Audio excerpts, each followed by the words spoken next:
February 20th, 2023.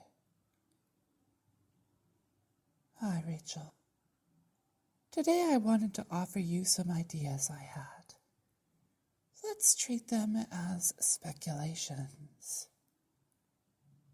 In the hit 20th century TV series, Star Trek: The Next Generation, there is a holographic simulation room where you can simulate any environment, event, or even novel as a lifelike interactive environment. This is the Holodeck. Episode spoilers ahead. Geordi LaForge, the Chief Engineering Officer of the USS Enterprise-G, tells the computer to program a Sherlock Holmes mystery in the holodeck that Data, the android chief science officer, cannot solve. The holodeck creates Moriarty, Sherlock Holmes's notorious adversary. But this holographic version of Moriarty is aware that he is in a simulation and can even access the computer. Later in the series, Moriarty takes control of the ship's computers, which are connected to the holodeck. This way, he's able to leave the holodeck, but he is in fact still a simulation restricted to the ship, because the computer can just project him outside of the holodeck. In this case, a being exists in a simulation, but he is able to influence the real world of the fictional show by using the control system that creates and runs the simulation. If this depiction works in the same way as the systems governing our world, in theory, a being can in fact simply move from one simulation to another freely, as long as both simulations share the same physical medium. In other words, as long as they are made out of the same sorts of things and there are no other obstacles, beings in one simulation may move into or out of other simulations. It is possible for Detective Eddie Valiant to interact directly with Roger Rabbit, even though Roger Rabbit is a cartoon. And this is because both Eddie Valiant and Roger Rabbit are fictional characters in a movie. They live in a fictional movie world that they both share, where not only cartoons are real, but so too is Eddie Valiant. Come to think of it, this is exactly how many human simulations play out in the real world. I'm not talking here about simulations on a computer. I'm talking about simulations of the mind. Simulations that communities share, and simulations in one spatial environment, sort of like an analog holodeck. These types of human simulations were around long before computers or even writing. When humans generate simulations, they do so using the medium of human physical representation. This includes physical representations inside as well as ones outside. Human internal representations include the human body's representation of perceptions and experiences. These are represented inside of the brain and nervous system. They are represented in the activity of encoded brain matter, human flesh, conjuring sensations and perceptions into physical reality to be experienced. These are experiences of the mind or soul, which is also able to willfully create experiences by themselves using these representations. The mind may imagine, plan, or recall. The mind may train by repeating phrases, praying, or meditating, for example. The mind, in this way, curates some experiences. The experiences and their responses then reshape the architecture of the brain over time. This brain architecture is a physical representation that the mind had a hand in building and designing. It is an internal representation constructed out of brain matter that the mind uses to simulate experiences. But physical representation also includes external representations that people create outside of the human individual brain.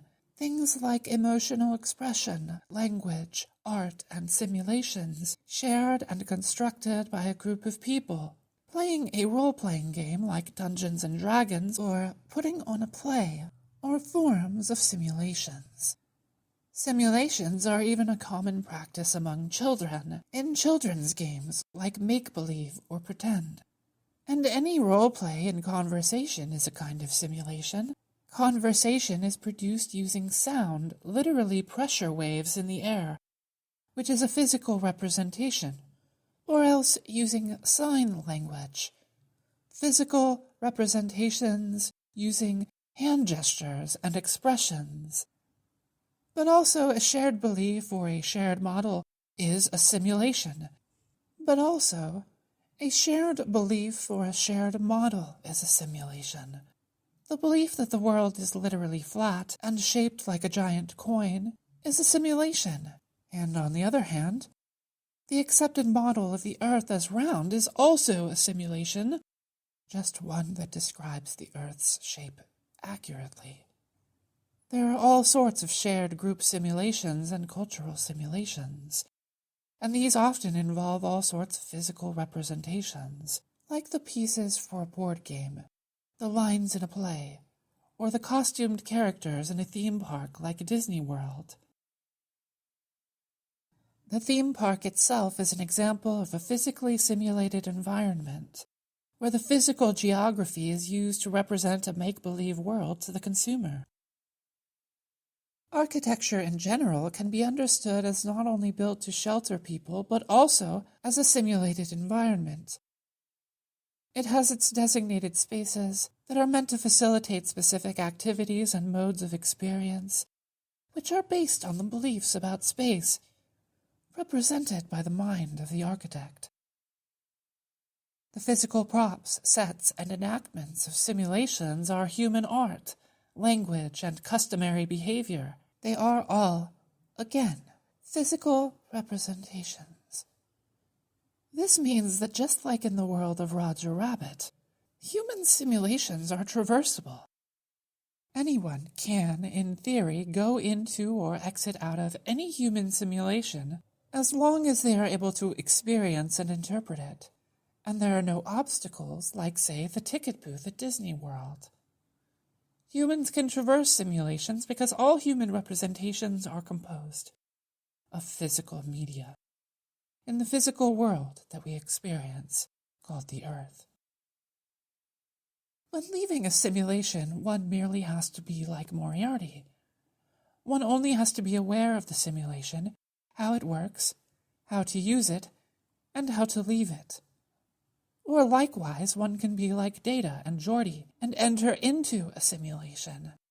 All one has to do is make sure that they are safe and that they are using the right simulation to suit their simulatory needs.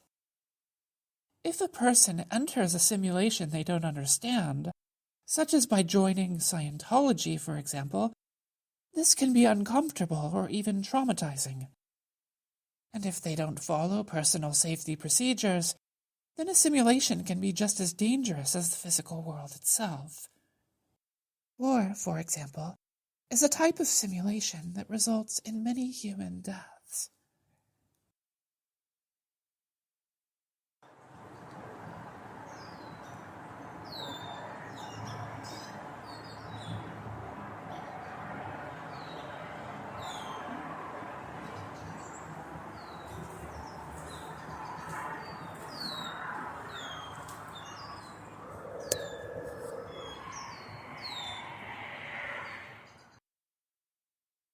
So basically, people use the physical world to create human simulations. And the media humans use include the brain, body, language, art, culture, and the environment. Here is one case of a common type of simulation that is found in cultures throughout the world. The underworld. The underworld is a world below the ground, often where the dead are said to reside. When someone leaves their handprint on a cave wall, or paintings of realistic animals and magical creatures throughout the walls of a cave, those representations are there and remain there for more generations than have passed even to this day. Since the time of cave bears and woolly rhinos, a person can at any time enter one of these caves, and they can experience and immediately understand these handprints and animal pictures in many of the same ways that the people who made them must have. The people who left those pictures are able to express physical pieces of themselves and their own imaginings directly, across deep time, through these deeply ancient cave representations. And if a person gets trapped inside of the earth, as people sometimes do, they will simply stay there until they die, and then their body may simply be left there, like a phantom looming in the darkness, to one day be turned into stone. Across ages, someone's remains are a representation, a sign of that person and who they were. The same goes for the remains of any dead, which are so often placed in caves or interred in the ground. And if they aren't, then they end up inside the earth by some other means eventually. Those remains are representations of those people. So being inside of the earth creates a simulation of the afterlife, using the earth itself as a representation. Because the earth is where the dead end up, and it's where people come from. It is made of remains and even clues of all of the dead things that once lived and came before. After the brain dies, all of the neural architecture that the mind builds still exists inside the brain until the brain decays, and the human face remains for as long as the skin is preserved, which can be for thousands of years. There are different versions of the underworld in many human cultures all over the world. The Kiva, or the womb of Mother Earth, and the Sipapu, or opening of emergence in Hopi religion. Xibalba, the vast underworld of the Maya, whose lands are full of vast and deep cave systems, including caves with giant crystals and caves full of water. The land of the dead deep within the earth and locked by 7 gates, ruled by Ereshkigal, and the home of the Anunnaki, who each reside inside the temple of a different city. The gates of hell, a temple in ancient Greece with a spring that exudes a noxious gas that can kill a person. The pyramids of Egypt, deep within which the pharaohs were interred. Or the Greek necromanteon, where people could go to communicate with the dead. It is no wonder that so many people mummify their dead, when the underworld is considered in this way. The remains of people are representations of those people. So it's clear why someone might find it important that human remains are made to last. This is out of respect for the people these bodies belong to. The underworld is the simulation of death, because it's where nearly all human representations go to die, including the human body itself in one way or another. It is where so many have been buried. The underworld is the land of all our remains, all of our artifacts, and every last trace of us. All of the physical representations people build are either preserved for a time, or they are left to the wilderness. The underworld is the largest pile of abandoned toys that has ever been gathered, the land of the remains and traces that are left of every human, every creature, and every cartoon character that ever lived. It's where you and I will end up, dear Rachel, somehow in some way, even as it is the stuff of which all life is made.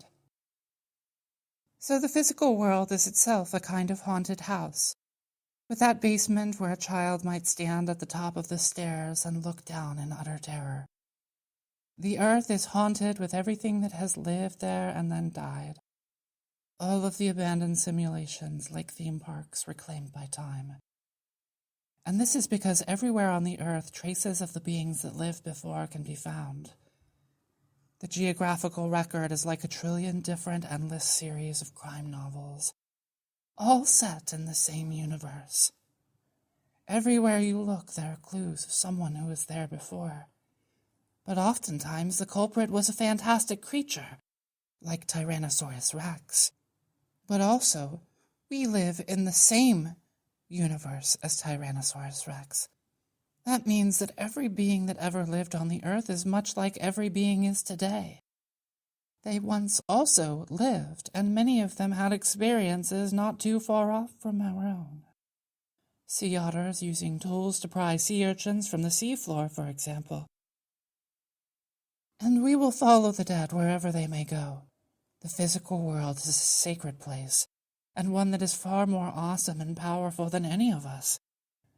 Yet the physical world is a deeply ancient graveyard for every living being.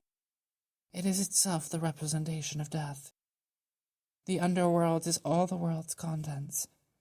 The human world is, ultimately, much like the world of any living entity. The physical simulation of experience and whatever physical traces that the experience leaves. All the artifacts and ruins left behind are the abandoned theme parks and other simulations. Both human life and human death are represented in the same medium, human physical representation, but they are just organized differently. This is why it is so easy for humans to visit the land of the dead. It isn't miraculous. The land of the dead is just a place that is all around us, and it's sacred and really quite beautiful. Even outer space is the land of the dead. Even our bodies themselves are built out of the dead. The neural networks that we construct in our brain are made from the dead. The move from the land of the living to the land of the dead is really just a matter of how one looks at the world. But again, these are just speculations. What do you think? Love. Telesma Blue Orb. P.S. to all of my lovely listeners, thank you so much for listening. Please see the references which can be found in the episode script linked in the description. Please press the like button and subscribe button, and please visit our Patreon page. That's patreon.com/welcome to the earth. We will be posting all sorts of content for our future patrons here. I'm describing old content that was previously lost, but will now be exhumed and carefully curated like items on display in a museum. Telesma Blue Orb's Earth Love Diary, copyright 2023, by Telesma Blue Orb and Rachel Nelson. All rights reserved. Sweet dreams.